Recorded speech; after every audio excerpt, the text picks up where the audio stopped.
Good evening, good morning, good afternoon, or whenever you're watching this. To all my guys, gals, non binary pals. It's time to take these glasses off. The glare. The glare. As always, I start by giving the suicide hotline, which is 988. If you're feeling any which way that you think that might be an option, turn off this video and dial 988. There are people who love you and there are people who care about you, and you mean something. The world will be a lesser place without you. Please don't make that decision. I know New Year's can be a difficult time for some people. It's a difficult time for me. But we don't want to bury somebody starting the new year. We've done that before. And so if you're feeling any which way, turn this off and dial 988. That's the suicide hotline. And there'll be professionals able to help you. I'm going to take a break today from talking about the move and talk about an experience, actually multiple experiences I had today, which didn't make me feel very good. And I feel that this is a place for me to express myself, a safe place, although it's public and anybody can see it. So, what have you.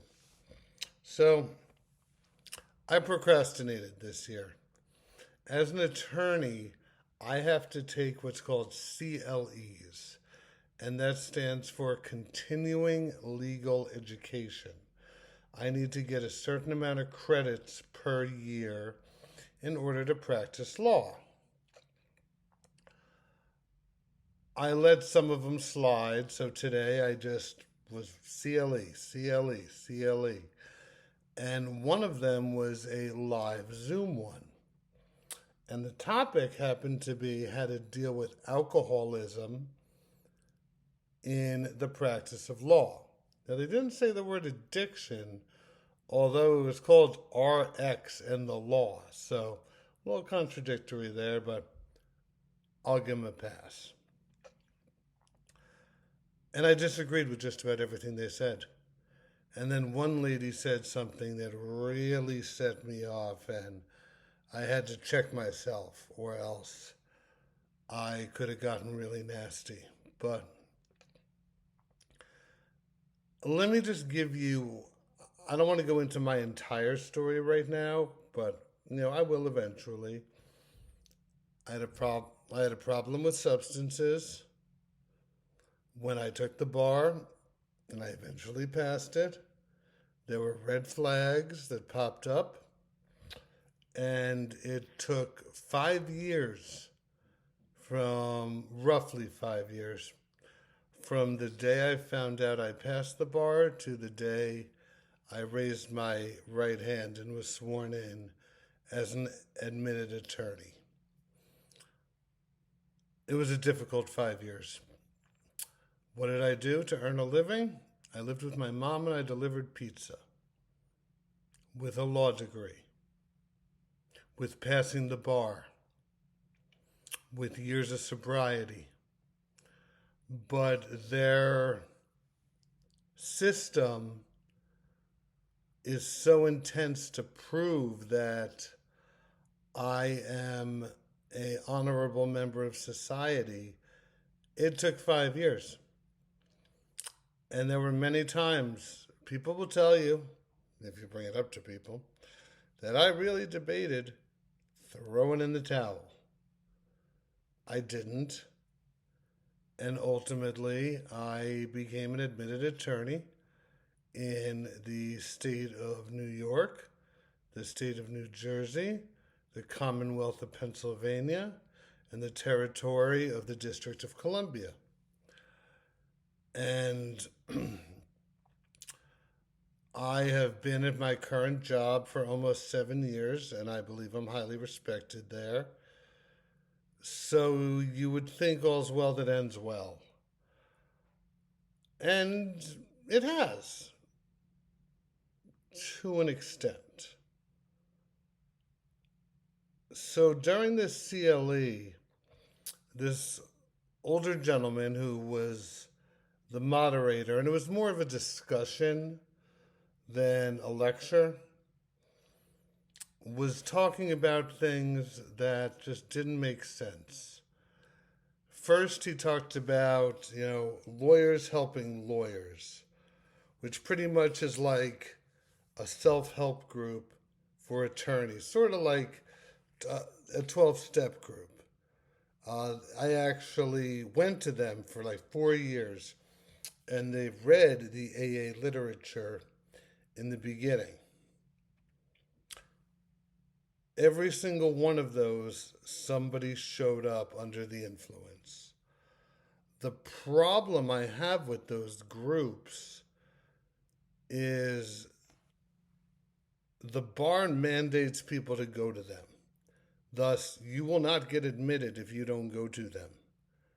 But there are people there who are under the influence. And to me, that's contradictory.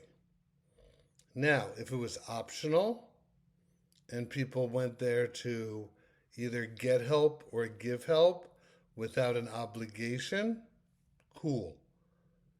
But the fact that the bar mandated me to go there, in which there would be people under the influence every time, I believe is counterintuitive to the goal that they want. They want to ensure ongoing sobriety. I'm going to get in trouble for using the word sober, but we're going to go with it.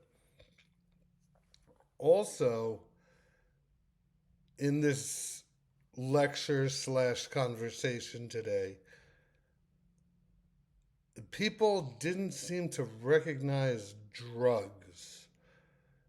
They seem to just talk about alcohol. And yes, I do believe alcohol is a drug, but I separate my beliefs from the Narcotics Anonymous beliefs, is I do not believe all drugs are equal. I don't. So they're talking alcohol. And then one lady, and I don't know how I kept my cool, said that if anybody in their past has any type of drug or alcohol related arrest, not even conviction, they should be barred from the practice of law. I wouldn't be able to be a lawyer then. And I hit mute right away because I was going to go in. And I'm thankful that I didn't. But boy, did I want to. Now, she explained that this was her second career, that she was a school teacher beforehand. And I think being a school teacher is a very noble profession. My sister was a school teacher. And some of the more positive influences in my life were school teachers.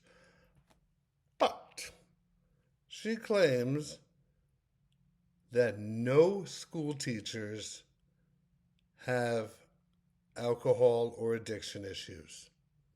None. Zero. That's an asinine statement. So what she proposed, as I said earlier, was any drug or alcohol arrest, you can't practice law because it's not a problem in the education field. I don't know what she's smoking. I don't want any because I'm sober, but if I wasn't, I would want some. Now, I'm not saying there's a pandemic of addiction in the field of education. Actually, I'm willing to say there isn't. And there's probably more addiction in the legal field. But to say there's no addiction in the educational field, zero, is an asinine statement. And she said, well, I never smelt alcohol on anyone's breath. Ended it at that. Well, lady, alcoholics are pretty good at hiding the smell on their breath. And she also ignored the cornucopia of drugs. She said that law was her second profession, which I can only assume she was a school teacher 20, 30 years ago. Well, back then, alcohol was the main addiction. Addiction has evolved into many more substances. And I would argue that she doesn't know what to look for when it comes to other substances. And I believe she came at it from a place of ignorance. And I wanted to call her out on it, but I didn't think I had the ability to do so in a loving and caring way. So I just decided to zip it, which is growth for me, because that's not something I would have done maybe even a year ago. I would have gone in. And I'm grateful I didn't. The moderator seems to be of the belief that within 10 years or so, they're going to locate the addiction gene. I don't agree. I don't even know if there's an addiction gene. But let's go with what he was saying. Let's say they find the addiction gene. He said that will motivate people to behave properly. Huh?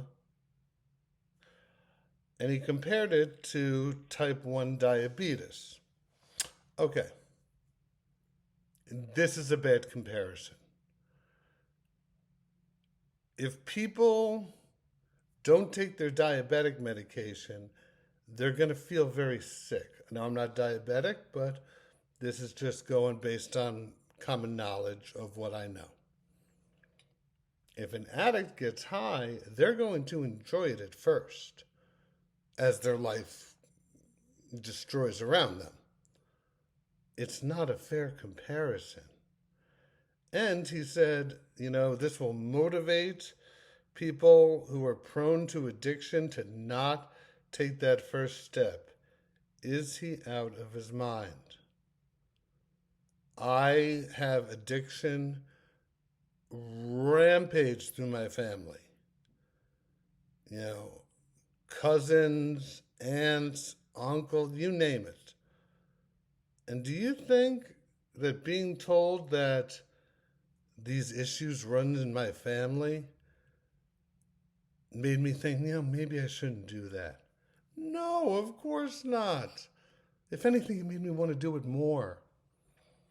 So, I don't think they're ever going to locate an addiction gene.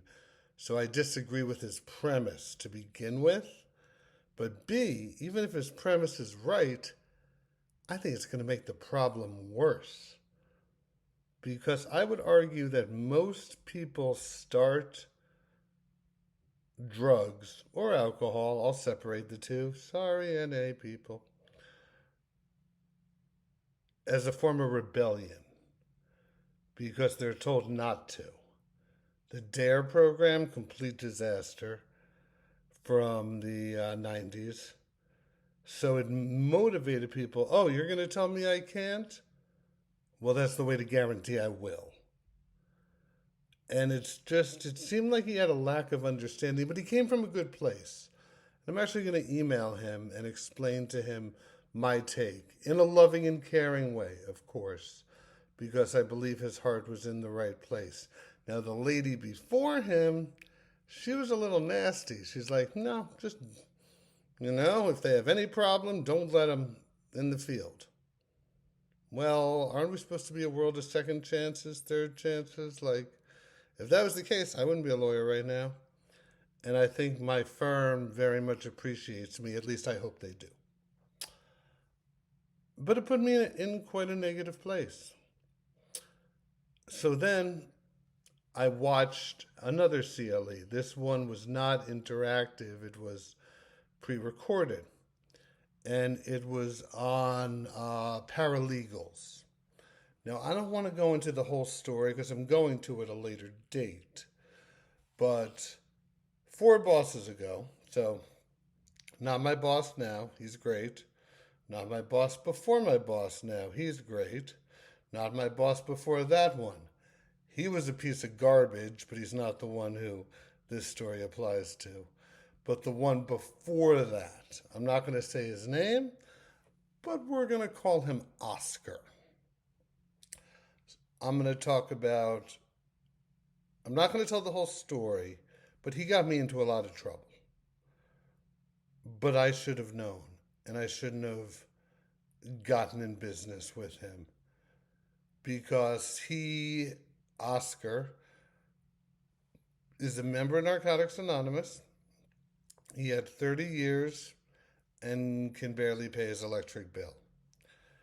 And in order to start working for him, I had to borrow $500. Yeah, I had to borrow from the pizza guy I was working for so we could sign up with this company called legalmatch.com, which is a waste.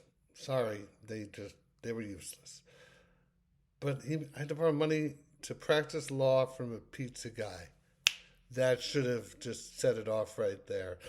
But I was so scared at that point in my life that I would never get a legal job that I let my better instinct go. And I started to work with him. And on day one, we interviewed. Now, at this point, I was admitted in the Commonwealth of Pennsylvania, nowhere else.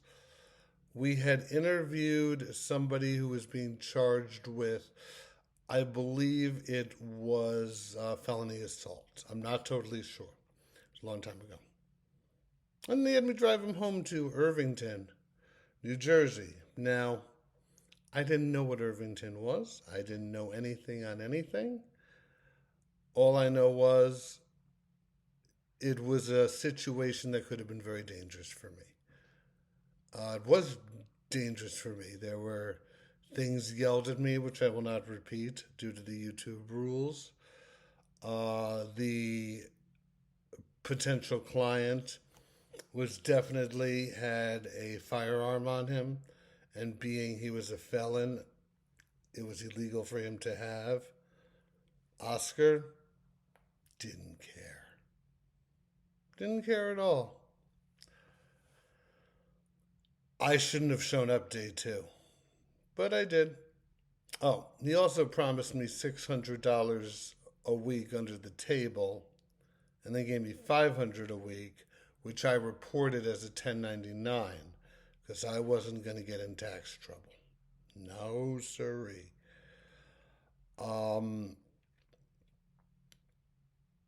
It showed me exactly what kind of attorney I didn't want to be. And I started interviewing elsewhere, and it got back to him, and he got mad at me. That's not appropriate. We're in the professional world, you're allowed to interview with other places.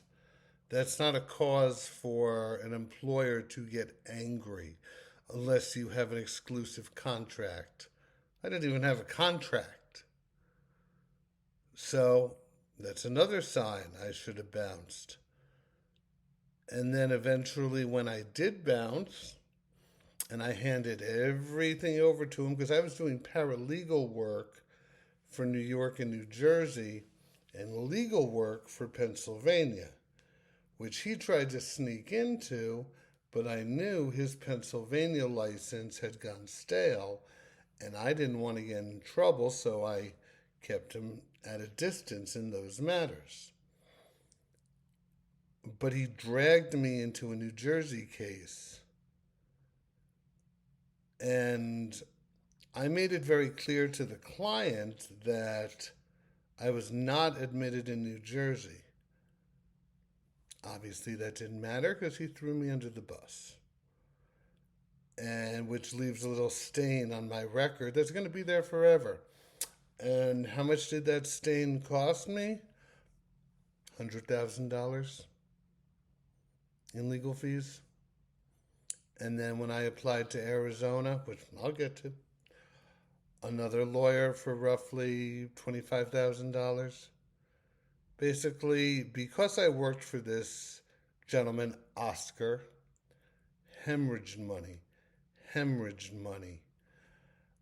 And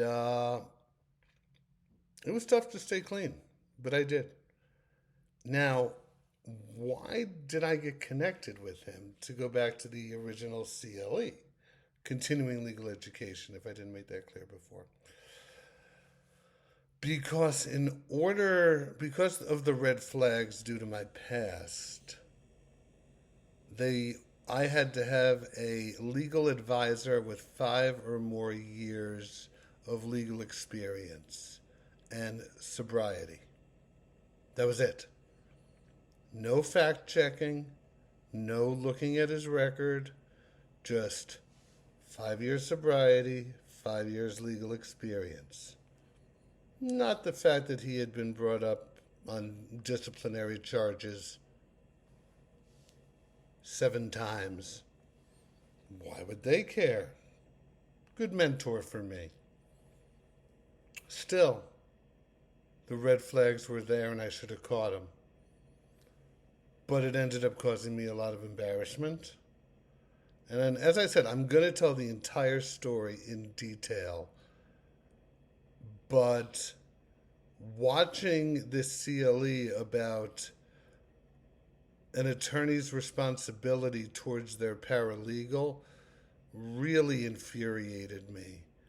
Because an attorney should sit down with their paralegal on day 1 and explain the do's and don'ts. I didn't get explained anything. Realistically, what it came to was I didn't put something in my email heading. And that cost me $150,000. Because he had no problem throwing me under the bus. It's in the past. I'm gainfully employed. My life is coming together. I'm not happy per se, but I'm getting there. And I really want to see where this YouTube station goes. And I do want to talk about legal issues and the job I'm at right now. I'm appreciated and I'm very grateful that I've survived 2 mass, let's just say, restructuring. I don't want to say firings, but one time when the senior partner died, and second time during COVID-19. So obviously they do appreciate me, and I appreciate them. Obviously there's work politics, but that's anywhere you go. But just seeing what the simple things he could have told me about acting as a paralegal in New York and New Jersey could have saved me what's going to be a lifetime of headaches. My fault. I saw the red flags. I knew they were there. But it still doesn't mean I don't resent him. And it still doesn't mean when I think of him I don't get quite angry. And it's not a feeling I enjoy. So I definitely didn't enjoy watching these CLEs or taking part in them. But I think it's something I had to feel. And so I'm grateful for the ability to feel that. Next thing is going on right now is New Year, New Life 30, which is the Bergen area of Narcotics Anonymous convention, which I have a long storied past with. But I really hope they're having a good time. And they're doing their thing, and they're rocking and rolling, and they're keeping people safe over New Year's. Because that's the most important thing than anything else, is safety. Drama on the committees, who cares? Speakers, who cares?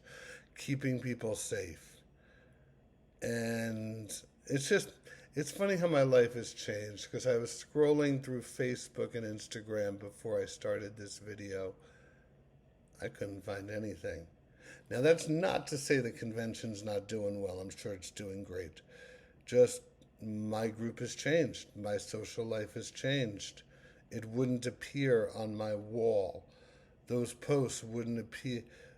The algorithm wouldn't have them appear. And I eventually saw one or two, but I know there's a lot more, and it just shows how things have changed in my life. But you know what? I plan on going tomorrow. Not as a member of the fellowship, because I don't identify. I will pay the admission fee out of respect, but just to see people who I love. I'm excited about that. One last thing. The gentleman who did my move, really friendly guy named John, was supposed to come today and just put together some things. And I was going to finish paying him. Never showed. No call, no showed. Which doesn't really make sense to me, because I owe him money. Like, if he's not going to show up, he's out quite a bit of money. I'm more than willing to pay him. He did the work. But if you're going to no call, no show, I can't pay you. So, I don't think he did anything intentional, which then unfortunately means he encountered a situation which can't be good.